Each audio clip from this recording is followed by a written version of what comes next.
예수님 이름으로 기도합니다. 아멘. 압달락에서 주님의 재림을 소망을 하면서 자신의 사명을 충성스럽게 감당을 하는 신부의 모습을 보았습니다. 이런 신부의 모습 앞에 신랑 되신 주님은 칭찬을 아끼지 않습니다. 나의 누이 나의 신부야, 네가 내 마음을 빼앗았구나 라고 말입니다. 이런 주님의 칭찬 앞에 신부는 어떻게 대답을 해야 되겠습니까? 여러분 같으면 감당할 수 없는 칭찬을 주님으로 받게 된다면 어떻게 대답하겠습니까? 오늘 본문에 나타나고 있는 주님의 칭찬 앞에, 그 솔로몬의 칭찬 앞에 술람미 여인은 대답을 합니다. 그것은 내게 받은 사명 내가 더 열심히 감당하겠어요 라는 다짐입니다. 그것이 오늘 읽은 16절의 4장 16절의 말씀입니다. 북풍아 일어나라, 남풍아 오라. 나의 동산에 불어서 향기를 날리라. 나의 사랑하는 자가 그 동산에 들어가서 그 아름다운 실과 먹기를 원하노라. 16절은 신부의 주님의 칭찬을 들으니까 그 칭찬 앞에 신부의 고백입니다. 내가 사명을 더 열심히 감당하겠습니다. 이렇게 할 때에 이 말을 들은 주님은 또 칭찬합니다. 그것이 5장 1절의 말씀입니다. 나의 누이 나의 신부야, 내가 내 동산에 들어와서 나의 모략과 향재료를 거두고 나의 꿀송이와 꿀을 먹고 내 포도주와 내 젖을 마셨으니 나의 친구들아 먹으라. 나의 사랑하는 사람들아 마시고 많이 마시라 라는 주님의 신부를 향한 격려입니다. 이 16절과 17절의 말씀을 우리가 좀 더 쉽게 이해할 수 있도록 번역을 하면은 16절의 말씀은 이렇습니다. 순풍이든 환란의 바람이든 불태면 불어와라. 나는 두려워하거나 뒤로 물러서지 않으리. 바람이 세차게 불어오면 가시에 찔린 꽃의 향기는 더욱 멀리 퍼질 것이다. 그리고 주님께서 내가 맺은 열매를 음미하시고 기뻐하실 것이다. 나는 주님의 모습을 보기를 원한다 라는 16절의 말씀을 의역을 해서 번역을 하면 이런 의미입니다. 이런 말씀 앞에 주님의 칭찬이지요. 신부가 환난 중에 열심히 일을 하여서 맺힌 열매를 주님께서는 모르지 않으시고, 주님은 성도의 은밀한 헌신과 충성까지 다 알고 계시고, 뿐만 아니라 자기 신부를 장차 많은 성도들에게, 교회들에게 교훈과 귀감을 삼겠다라는 주님의 격려입니다. 이 시간 신부의 결심과 신랑의 격려라는 말씀 받음으로 은혜 받는 시간 갖기 원합니다. 첫째로 사명 완수를 위한 신부의 다짐, 신부의 결심입니다. 16절의 말씀 우리 다시 한번 읽겠습니다. 북풍아 일어나라, 남풍아 오라.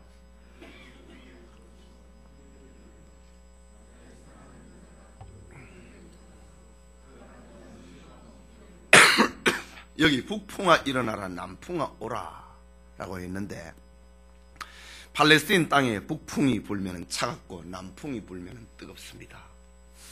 누가복음 12장 54절과 55절에 예수님께서도 이런 말씀을 하신 적이 있습니다. 또 무리에게 이르시되 너희가 구름이 서에서 일어남을 보면 곧 말하기를 소나기라 오리라 하나니 과연 그러하고, 남풍이 불물 보면 말하기를 심히 더우리라 하나니 과연 그러하다. 예수님의 이 말씀은 팔레스틴의 기후를 잘 알고 하시는 말씀입니다.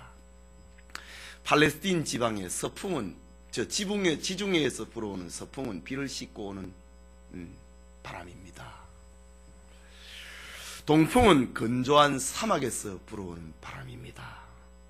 북풍은 차가운 바람입니다. 그리고 남풍은 뜨거운 바람입니다. 그런데 오늘 본문에 보면 술람미 여인은 동풍과 서풍은 말하지 아니하고 남풍과 북풍만을 지금 말하고 있습니다. 차가운 바람, 뜨거운 바람만을 지금 말하고 있습니다. 그렇다면 북풍이 무엇인가? 남풍이 무엇인가? 라는 겁니다. 따뜻한 기운을 몰고 오는 남풍은 삶에서 만나는 순풍을 두고 하는 말입니다. 그리고 차가운 북풍은 삶의 역경을 가리키는 말입니다.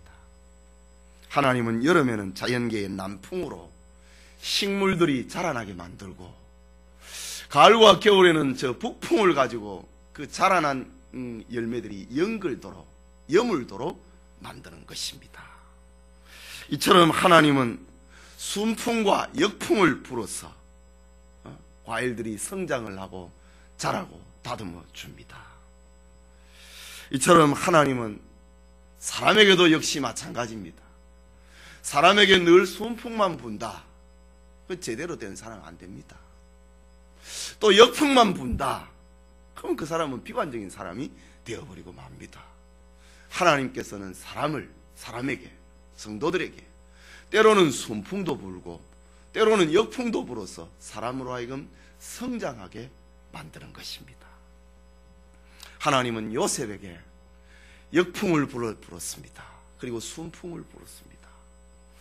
순풍과 역풍을 교차하여 불어서 요셉을 요셉되게 만들었습니다.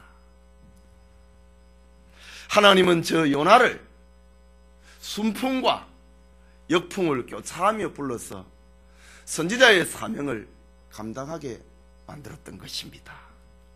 욥을 보십시오. 주신 자도 여호와시요 취하신 자도 여호와시다. 주신 자 순풍입니다. 거두어 가신 자 역풍입니다. 하나님은 욥에게 순풍과 역풍을 교차되게 불어서 욥을 욥되게 만들었습니다. 다윗을 보십시오. 다윗의 삶에 있어서도 순풍과 역풍이 돌아가면서 불었습니다. 그래서 역풍을 맞고 순풍을 통하여서 다윗은 성군 다윗으로 자리 잡게 되는 것입니다. 오늘 아침에 우리가 받았던 저 야곱의 삶을 보십시오. 그의 삶에 얼마나 세찬 역풍이 불어왔고 또 그에게 얼마나 따뜻한 순풍이 그에게 불어왔습니까? 순풍과 역풍을 통하여서 야곱을 야곱되게 만드십니다. 예수님은 자신의 제자들에게도 이렇게 순풍과 역풍을 교차하여서 제자들을 제자되게 만들었습니다.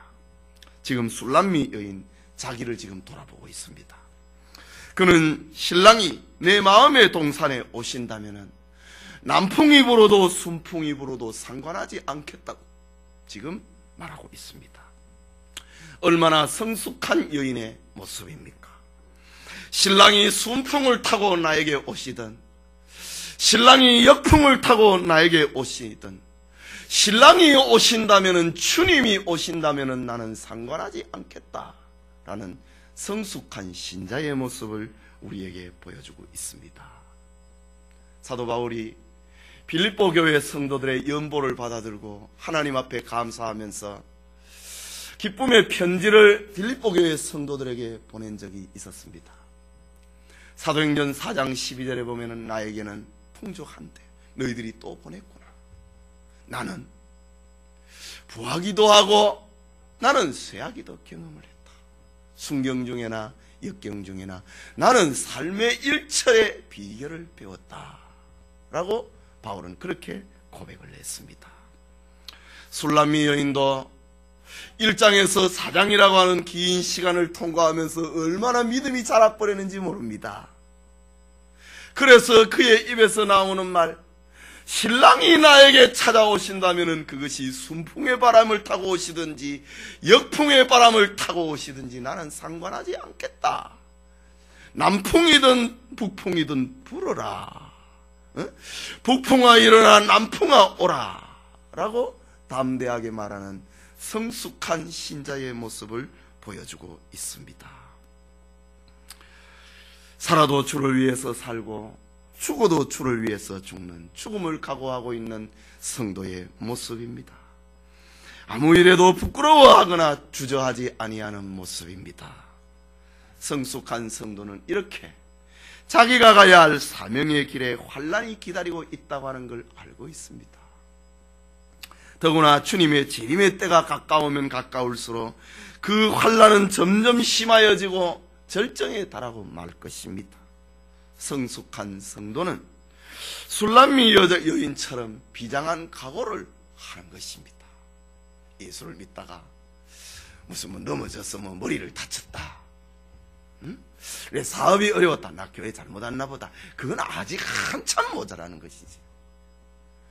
주님을 따르고 주님의 제자가 되고 주님을 사랑하다가 넘어지고 자빠져도 나에게 순풍이 오든 여풍이 오든 나는 상관하지 않겠다, 내가 가야 할 길을 갈 것이다 라는 성숙한 신자가 되어야 된다라는 말입니다.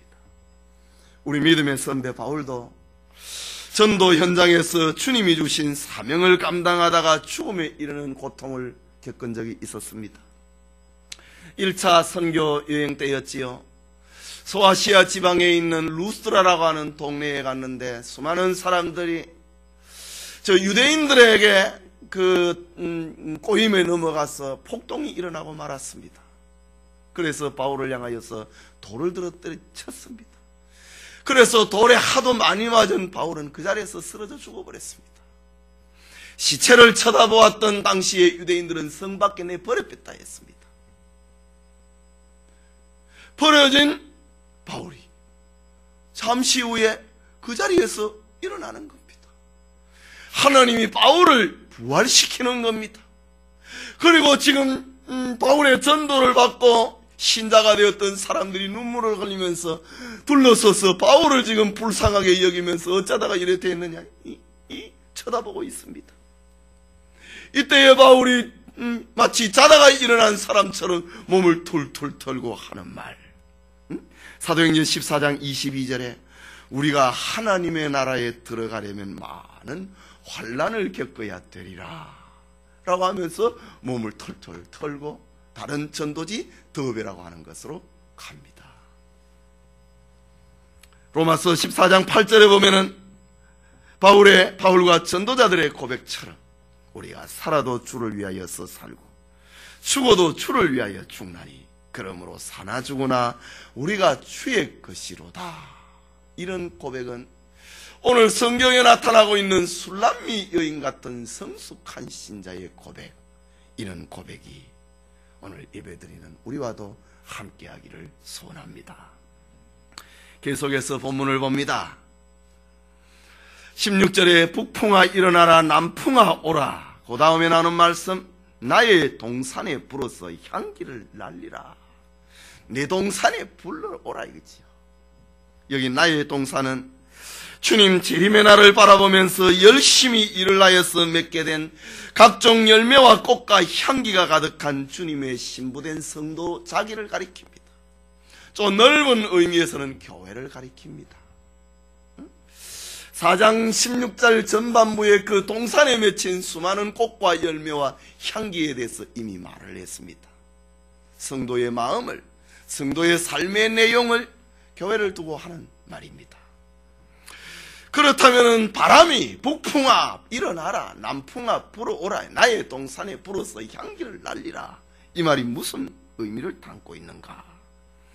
이것은 아무리 순경과 역경의 바람이 불어와도 결코 성도를 멸망시키거나 사명의 동산을 휩쓸어가지 못한다고 하는 자신감에서 나오는 말입니다. 북풍이 불어와도 순풍이 불어와도 주님을 향한 나의 동산은 없어지지 않는다라는 확신감입니다. 믿음의 성장입니다. 핍박자는 성도의 몸을 괴롭히고 죽일 수 있을지는 몰라도 그 영혼은 죽이지 못한다고 예수님께서 말씀하셨습니다.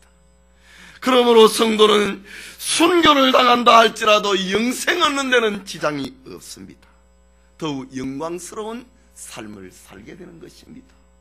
이런 확신이 있기 때문에 북풍아 일어나라 이지요. 남풍아 불어오라, 나의 동산에 불어와, 나는 상관하지 않는다라는 그런 말입니다.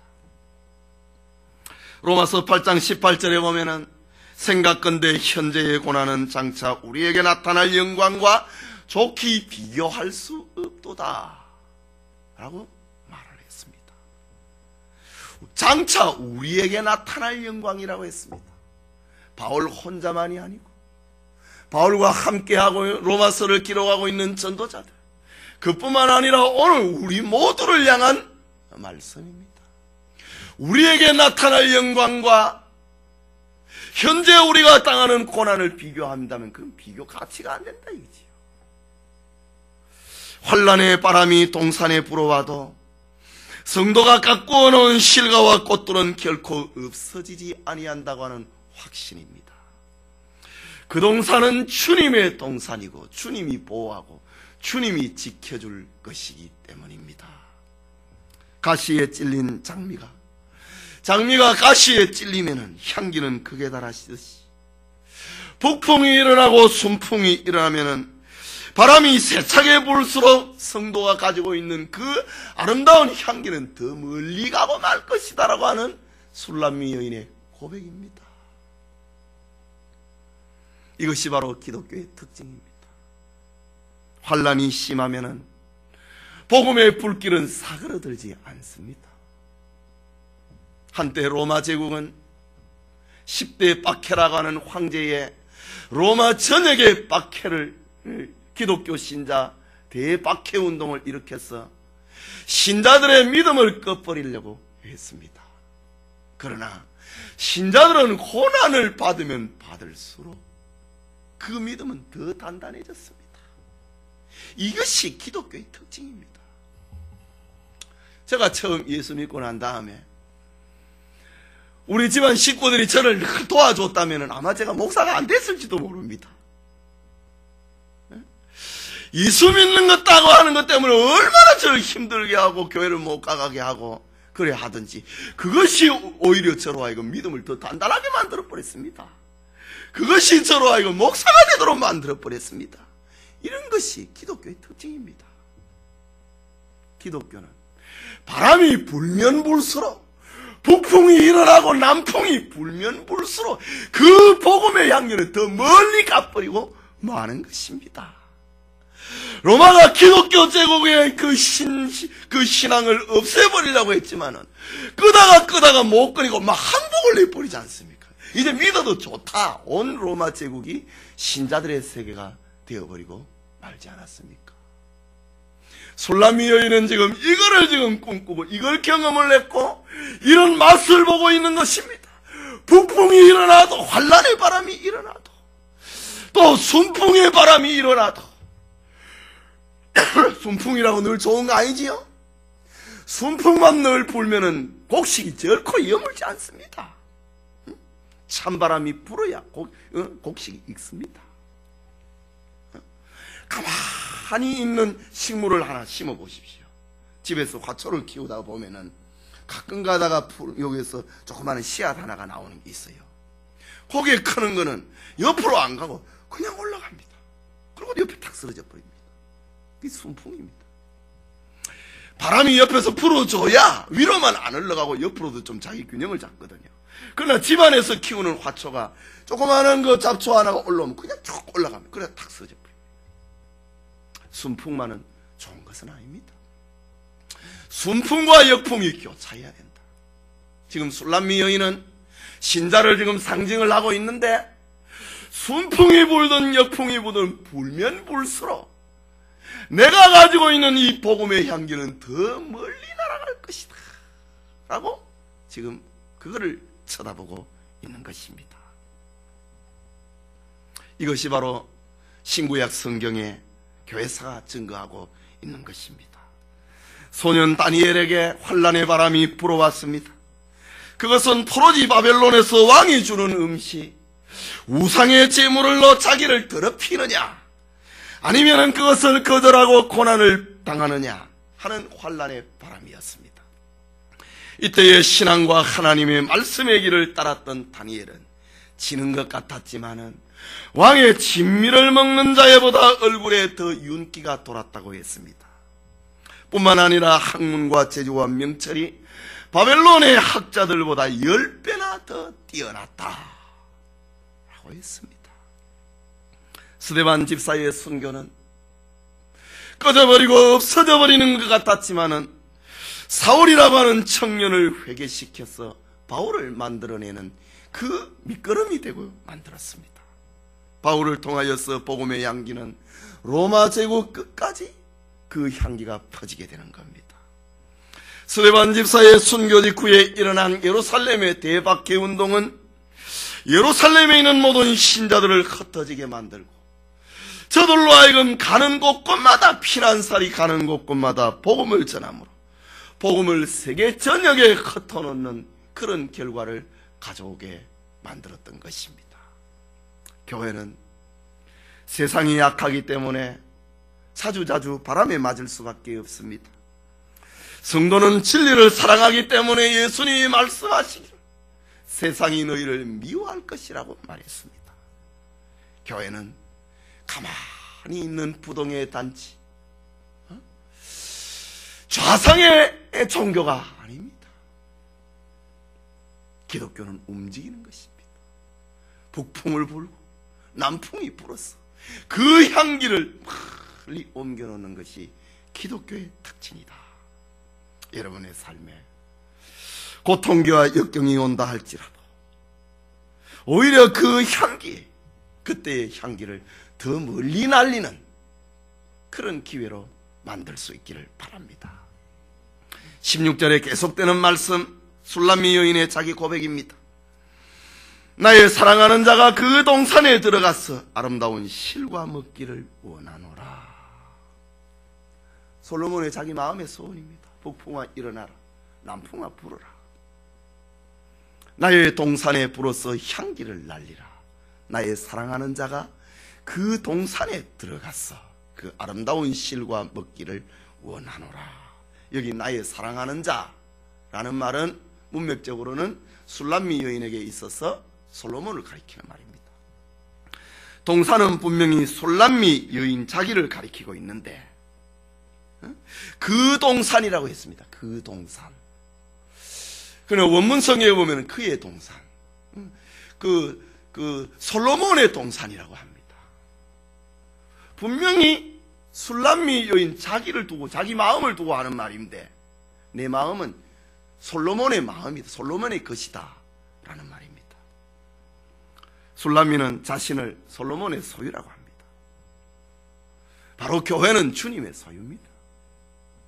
이 땅에 구원받은 성도는 주님의 소유입니다. 주님의 것입니다. 사나 죽으나 우리가 주의 것이라고 노래 부르지 않습니까? 주의 것입니다. 그리고 아름다운 실과는 나의 사랑하는 자가 와서 아름다운 실과 먹기를 원한다. 이것은 신부가 맺혀놓은 각종 아름다운 충성의 삶의 열매를 가리킵니다. 주님의 신부된 성도가 말을 합니다. 나의 사랑하는 자가 그의 동산에 들어가서 그 아름다운 실과 먹기를 원하노라. 이것이 바로 술람미 여인의 기도요, 바로 오늘 성도의 기도가 되어야 됩니다. 주님께서 나에게 오셨어. 주님께서 내 마음에 오셨어. 주님께서 우리 교회에 오셨어. 우리가 맺혀놓은 각양의 실과를 주님이 드시기를 원합니다. 이것이 성도의 기도요, 교회의 기도여야 하는 것입니다. 이것을 가리켜서 신학적으로는 주님과 성도의 신비적인 연합이라고 합니다. 요한계시록 3장 20절에 볼지어다 내가 문 밖에 서서 두드리노니 누구든지 내 음성을 듣고 문을 열면 내가 그에게로 들어가 그로 더불어 먹고 그는 나로 더불어 먹으리라. 술람미 여인의 자기 고백, 내가 이렇게 풍성하고 아름다운 동산을 가꾸어 놓았는데 내 마음의 밭에 나무와 꽃과 향기를 주님이 오셔서 드시기를 원합니다. 내가 문 밖에 서서 두드리노니 누구든지 내 음성을 듣고 문을 열면 내가 그에게로 들어가 그로 더불어 먹고 그는 나로 더불어 먹으리라. 이 말씀과 일맥상통하는 내용입니다. 바울은 갈라디아서 2장 20절에 주님과 자기와의 신비한 연합을 이렇게 표현을 했습니다. 내가 그리스도와 함께 십자가에 못 박혔나니 그런 적 이제는 내가 산 것이 아니요 오직 내 안에 그리스도께서 사신 것이라. 이제 내가 육체 가운데 사는 것은 나를 사랑하사 나를 위하여 자기 몸을 버리신 하나님의 아들을 믿는 믿음 안에서 사는 것이라. 주님이 오셔서 내가 맺혀놓은 열매를 드시기를 원합니다 라는 말입니다.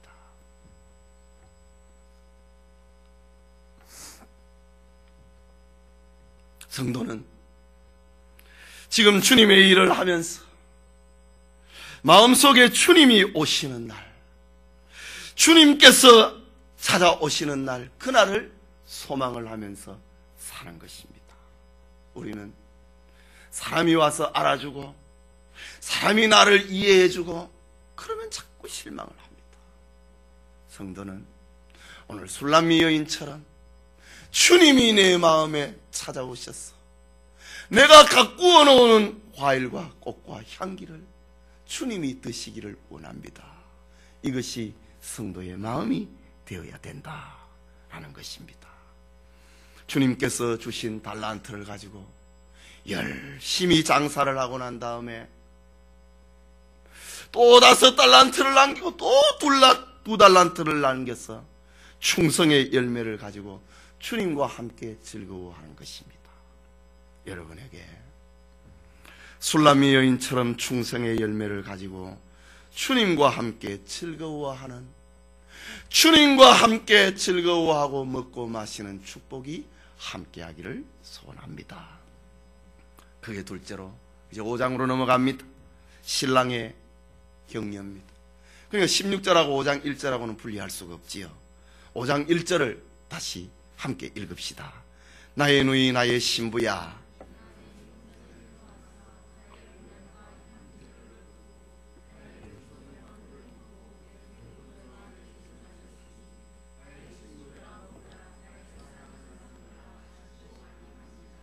주님이 지금 신부의 집을, 신부의 동산을, 신부의 마음에 들어갔는데 내 것 합니다. 내가 내 동산에 들어와서 나의 모략과 향재료를 거두고 나의 꿀송이와 꿀을 먹고 내 포도주와 내 젖을 마셨으니 나의 친구들아 먹으라, 나의 사랑하는 사람들아 마시고 많이 마셔라. 주님이 성도의 마음에 들어오셨는데 내 것 그렇다면은 성도가 맺혔던 충성의 열매, 헌신의 열매다, 수고의 열매다, 그 다 주님이 주신 힘으로 했다는 말입니다. 그러니까 우리가 겸손해야지요. 다 주님이 주어갖고 했기 때문에 주님이 나의 향료, 나의 모량, 나의 포도주, 나의 꿀.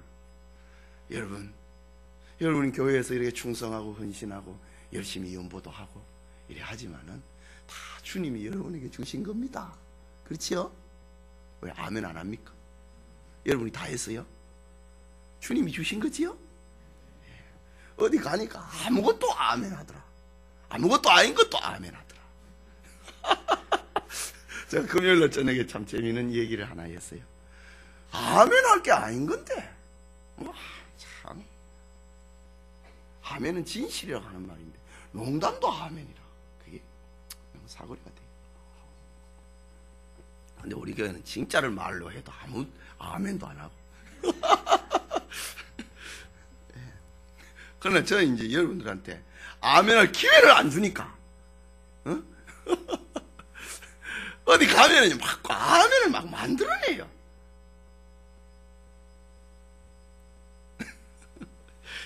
다 말로 못해. 지금 곁길로 가면 안 되니까. 지금 이 말이 뭡니까? 그 술람미 여자가, 여인이 사랑하는 신랑 솔로몬을 향하여서 나에게 오시라 이거지요. 이렇게 풍성하게 가꾸어져서 열매가 맺혔는데 주님이 오셔서 드십시오 이런 말을 할 때에 이제 주님이 응답을 하는 겁니다. 반응을 하는 겁니다. 사랑에는 대답이 있어야지요. 뜨거운 사랑에는 대답이 있습니다. 생동하는 사랑에는 대답이 있습니다. 온전한 사랑일수록 대답이 있습니다. 응답이 없는 사랑은 짝사랑입니다. 대답이 없는 사랑은 죽은 사랑입니다. 지금 술람미 여인에게 맺힌 열매는 솔로몬을 위한 것이었습니다. 그런데 그 열매는 솔로몬의 것이라고 했습니다. 신부된 술람미가 순경과 육경 중에도 아름다운 열매를 맺었는데 그것은 다 주님이 주시는 힘으로, 능력으로 열매를 맺었습니다. 그 열매를 지금 신랑에게 드리게 되었습니다. 얼마나 기쁘겠습니까? 신부는 자신의 동산 솔로몬의 동산에 솔로몬께서 오셔서 추수해 달라고 기다리고 있는 겁니다. 곡식이 다 익었으니까 주인 되신 분이 추수를 해줘야지. 그러자 신랑 되신 솔로몬이 응답을 합니다. 그리고 격려를 합니다. 대답이 있다. 사랑의 반응이 있다. 사랑의 응답이 있다. 이것이 얼마나 행복한 사랑입니까? 부부싸움 하는 건 다 반응이 없었어. 반응이 틀려갖고 이 고통을 당하지요. 술람미 여인의 신랑을 향한 그 사랑의 고백 앞에 주님이 멋진 반응을 해주십니다.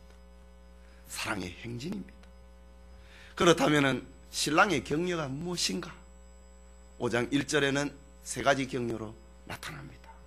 첫째는 아름다운 호칭으로 노래를 부르며 격려합니다. 나의 누이 나의 신부야 라고 합니다. 나의 누이, 섞임이 없는 본능적인 사랑입니다. 나의 신부, 정말 사랑스러운 아내를 향한 말입니다. 이것은 영적으로 주님에게 성도는 언제나 무슨 절차가 필요한 것이 아니고 섞임이 없는 사랑스러운 존재라는 말입니다. 주님은 우리를 향하여서 나의 신부, 나의 누이야. 주님을 만나는데 뭔 절차가 필요하냐 이거지.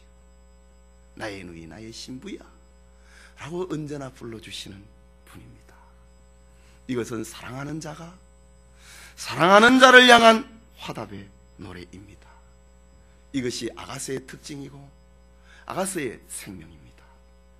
사랑의 화답 중에 가장 간절하고 가장 효과 있는 것이 무엇이겠습니까?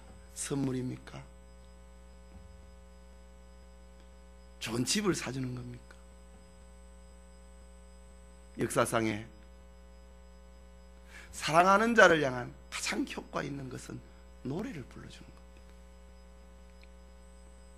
그래서 셰익스피어의 작품이나 시인 게테의 글들에 보면 언제나 연인을 향하여서 사랑하는 이를 위해서 노래를 불러줍니다. 지금 신랑 되신 주님은 성도를 향하여서 나의 누이 나의 신부야 하면서 지금 노래를 불러주고 있는 겁니다. 유명한 신학자 버나드는 아가서는 입에서 나오는 울부짖음이 아니라 마음속에서 나오는 기쁨이라 했습니다. 입술의 소리가 아니라 속에서 우러나오는 충동이요 즐거움이라 했습니다. 낱말의 나열이 아니라 화음으로 움직이는 의지다 라고 표현을 했습니다. 솔로몬은 지금 사랑의 노래로서 신부의 그 다짐 앞에 주님이 오셔서 나를 추수해 주세요, 드셔 주세요 라는 이 말 앞에 노래로 대답을 합니다. 이것이 바로 아가서, 노래 중에 노래라는 말이지. 그러나 말로는 그 사랑을 만족스럽게 다 표현할 수 없는 것입니다. 그래서 버나드는 찬송시를 지었습니다. 구주를 생각만 해도 내 마음이 좋거든. 주 얼굴 배울 때 얼마나 좋으랴. 예수의 넓은 사랑을 어찌다 말하랴. 그 사랑 받은 사람만 그 사랑을 알도다 라고 노래를 불렀습니다. 사랑은 가장 큰 힘이 노래라고 하는 겁니다. 우리 85장 한 장 부르고 계속 말씀 받읍시다.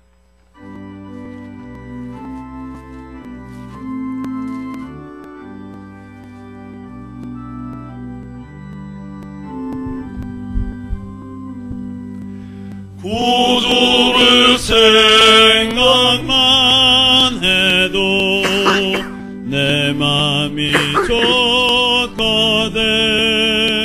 주 얼굴 배울 때야 얼마나 좋으냐. 만민의 구주 예수여 귀하신 이름은 천지의 온갖 이름 중 비할 데 없도다.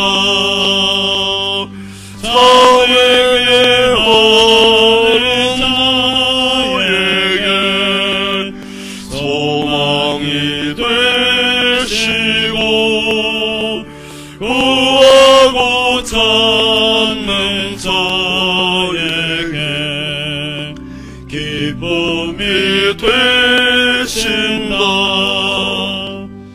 예수의 넓은 사랑을 어찌다 말하랴.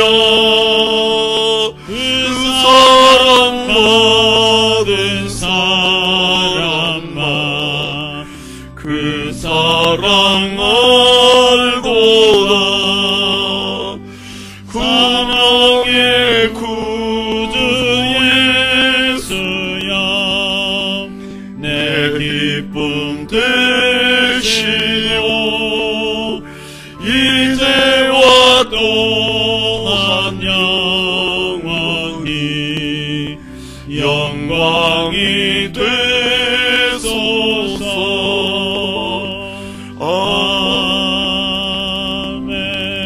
아멘. 이런 노래는 사랑하는 사람이 사랑하는 자를 위해서 부를 수 있는 노래입니다. 구주만 생각해도 내 마음이 좋거든.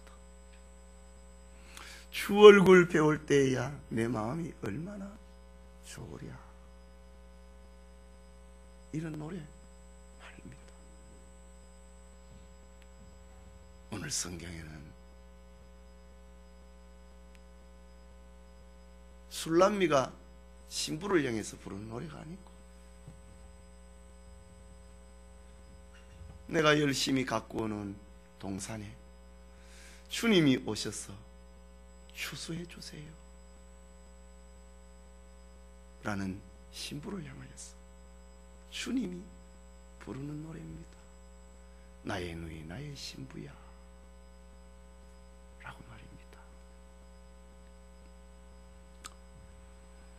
신부를 향한 신랑 되신 주님의 두 번째 격려는 행동으로 격려하는 겁니다. 주님이 동산에 찾아오신 목적이 무엇입니까? 오늘 본문에 보면은 내가 내 동산에 들어와서 나의 모략과 향재료를 거두고 나의 송이꿀과 꿀을 먹고 내 포도주와 내 젖을 마셨으니 라고 합니다. 오늘 본문에 등장하고 있는 몇 개의 주님의 행동을 나타내는 동사에 주의를 기울여야 됩니다. 주님이 들어오셨다. 주님이 거두었다. 주습니다. 그리고 주님이 먹었다. 주님이 마셨다. 라는 겁니다. 뭘 거두었느냐? 뭘 먹었느냐? 뭘 마셨느냐? 첫째는 모략이라고 합니다. 모략은 시체를 장사할 때 쓰는 방부제입니다. 이는 신부가 사명을 감당함에 있어서 세상과 타협하지 않은 것을 주님이 거두었다, 먹었다, 마셨다 라는 말입니다. 향재료라고 했습니다. 신부가 그동안 수많은 환난과 시험을 극복을 하면서 흘렸던 그 눈물을 두고 하는 말입니다. 주님이 그 눈물을 추수했다 이 말이지. 먹었다, 마셨다. 꿀과 송이 꿀이라고 합니다. 신부가 주님의 일을 하면서 신부가 힘을 얻었던 그 힘의 동기가 되었던 꿀과 송이 꿀입니다. 그것은 하나님의 말씀을 묵상을 하고 순종한 말씀을 가리킵니다. 그것을 추수했다. 그리고 포도주와 젖이라고 했습니다. 신부가 많은 사람들에게 영의 양식을 나누어 주기 위해서, 전도하기 위해서 수고했던 것, 설교하기 위해서 수고했던 것, 그거 주님이 거두었다 이 말입니다. 주님이 마셨다, 먹었다 라고 합니다. 주님이 술람미 여인의 마음에 들어왔어. 술람미 여인이 지금까지 맺어놓았던 그 온갖 열매를 거두고 먹고 마셨다 라고 합니다. 주님은 신부가 환난 중에 맺은 열매, 순경 중에 맺은 열매를 그렇다면 다 알고 계셨다는 말입니다.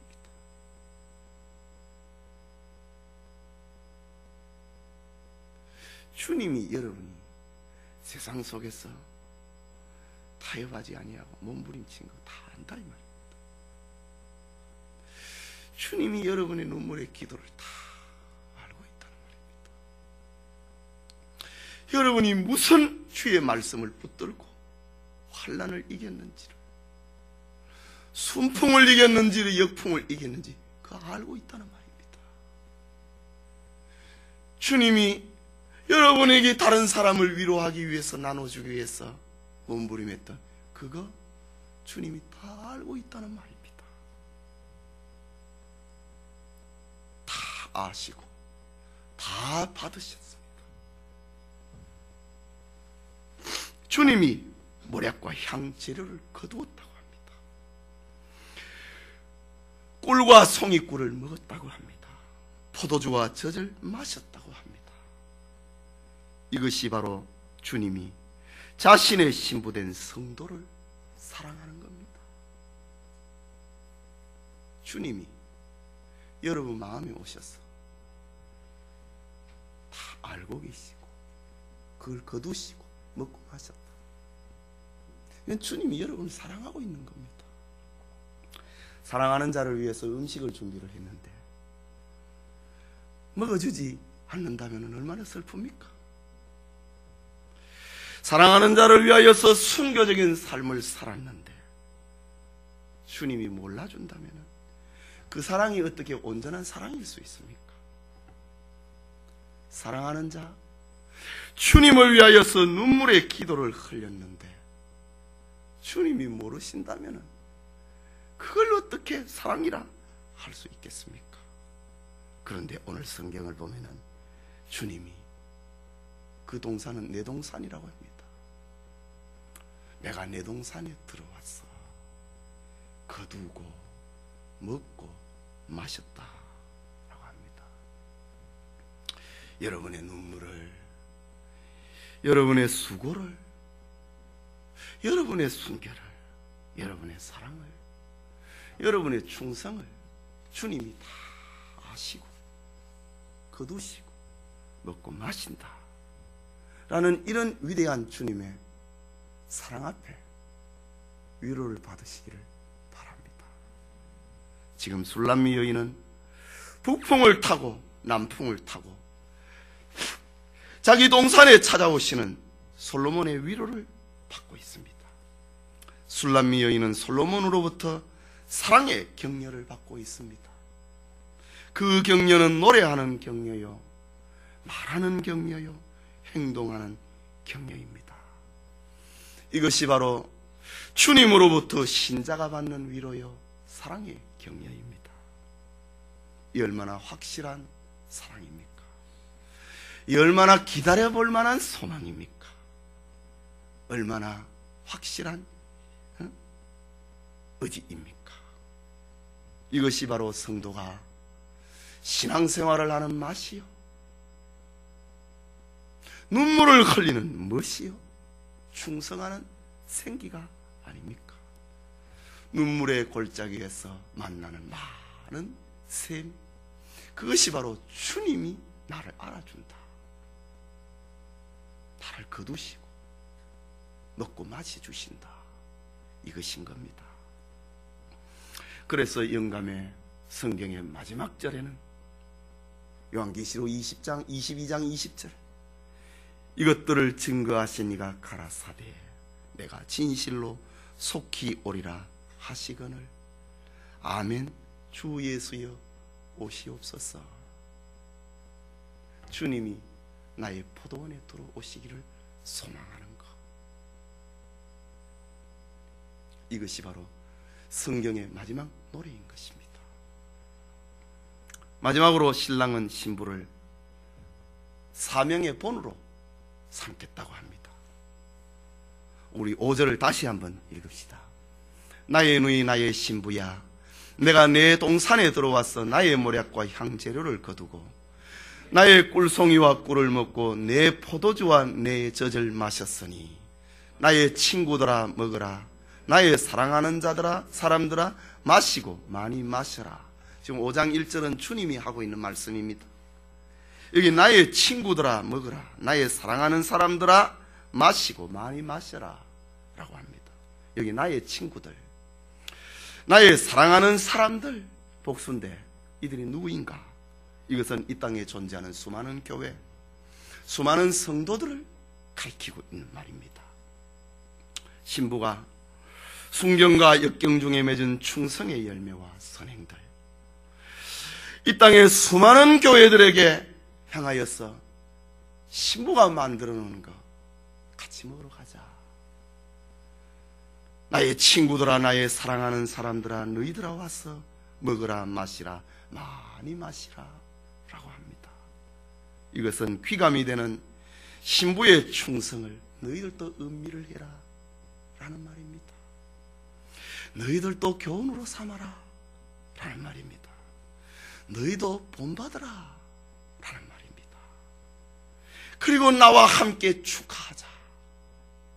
술람미가 이렇게 충성했다 라는 말입니다.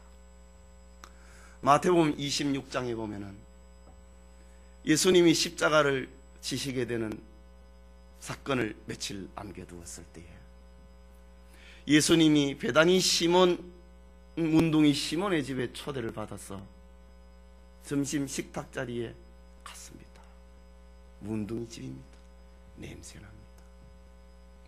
그런데 한 여인이 비싼 향유 옥합 300데나리온이나 되는 노동자의 300일의 품삯에 해당되는 그 옥합을 가지고 주님의 머리에 부어버립니다. 옆에 있던 어떤 제자는 그 여자를 가지고 꾸짖습니다. 왜 이것을 허비하느냐? 팔아서 가난한 사람에게 주면 좋을 것을. 그 말을 한 사람을 요한복음에서는 가룟 유다였다 라고 합니다. 돈 훔치려고 그랬다 라고 합니다. 그때에 예수님께서는 이 여인을 두고 말씀하십니다. 마태복음 26장 13절에 내가 진실로 너희에게 이르노니 온 천하 어디에서든지 이 복음이 전파되는 곳에는 이 여자의 행할 일도 말하여 저를 기념하리라 하시니라. 이 여자의 충성, 이 여자의 헌신, 사랑을 온 세상에 본으로 삼겠다 주님이 말씀하셨습니다. 지금 술람미 여인의 희생과 충성을 통해서 맺힌 열매를 가지고 주님이 나의 친구들아 오라, 나의 사랑하는 자라 오라, 먹고 마시고 많이 마셔라. 주님이 지금 그들에게, 교회에게, 다른 성도들에게 자랑하고 있는 장면입니다. 바울은 데살로니가 교회 성도들에게 편지를 하면서 또 너희는 많은 환난 가운데서 성령의 기쁨으로 도를 받아 우리와 주를 본받은 자가 되었으니 그러므로 너희가 마게도냐와 아가야 모든 믿는 자에게 본이 되었는지라. 데살로니가 사람들은 온 마게도냐와 아가야 지방까지 본이 되었다. 하나님을 믿는다고 하는 것은 저런 것이다. 충성이라고 하는 것, 사랑이라고 하는 것, 소망이라고 하는 것은 그런 것이다. 온 천지에 데살로니가 성도들을 본으로 만들었다 라고 합니다. 사도 요한은 사랑하는 자여 악한 것을 본받지 말고 선한 것을 본받으라. 선을 행하는 자는 하나님께 속하였고 악을 행하는 자는 하나님을 배웁지 못하느니라 라고 했습니다. 주님은 이렇게 우리가 사명에 충성하여 맺은 열매를 역사상의 수많은 교회와 성도들에게 함께 보고 함께 음미하고 함께 느끼고 함께 본을 삼도록 만듭니다. 그리고 우리가 한 일에 대해서 박수갈채를 보내게 하십니다. 여러분의 사랑과 주님을 향한 여러분의 충성과 희생과 눈물이 여러분의 자녀에게 뿐만 아니고 후대에도 축복의 표징이 될 수 있기를 바랍니다. 성도 여러분, 주님의 일을 위하여 달려가는 우리의 앞길에는 북풍과 남풍, 순풍과 역경이 있습니다. 재림의 날이 가까울수록 환란의 북풍은 더 세차게 몰아칠 것이라 했습니다. 그러나 술람미 여인처럼 우리는 성숙한 신앙을 다짐해야 됩니다. 순경과 역경 중에도 주님을 사랑하는 마음 변하지 않겠다고 말입니다. 끝까지 충성하기로 말입니다. 우리 힘으로는 이길 수 없지만 주님이 주신 힘을 가지고 이길 수 있다고 말입니다. 이런 결심, 각오, 확신을 가지고 충성하면 북풍이 불어온다 하더라도 오히려 향기는 더 멀리 더 넓게 퍼지고 말 것입니다. 이런 신부된 성도에게 주님은 침묵하지 않습니다. 주님은 지금도 자신의 신부된 성도 자기 동산에 들어오시는 분입니다. 그리고 주님께서는 우리가 맺은 각종 열매를 거두고 먹고 마십니다. 주님이 다 알고 계십니다. 그리고 수많은 성도들과 교회들에게 순종의 포징, 충성의 사표, 믿음의 본으로 삼고 있습니다. 그렇다면 사명을 감당하며 세상과 타협하지 말아야 됩니다. 수많은 환난과 시험을 극복하기 위해 눈물의 기도도 필요한 것입니다. 현실이 힘들어도 낙심하거나 뒤돌아서지 말아야 되는 것입니다. 그러면 주님은 우리를 영원토록 축복의 표징으로 사용할 것입니다. 이 은혜가 우리 모두와 함께하기를 소원합니다.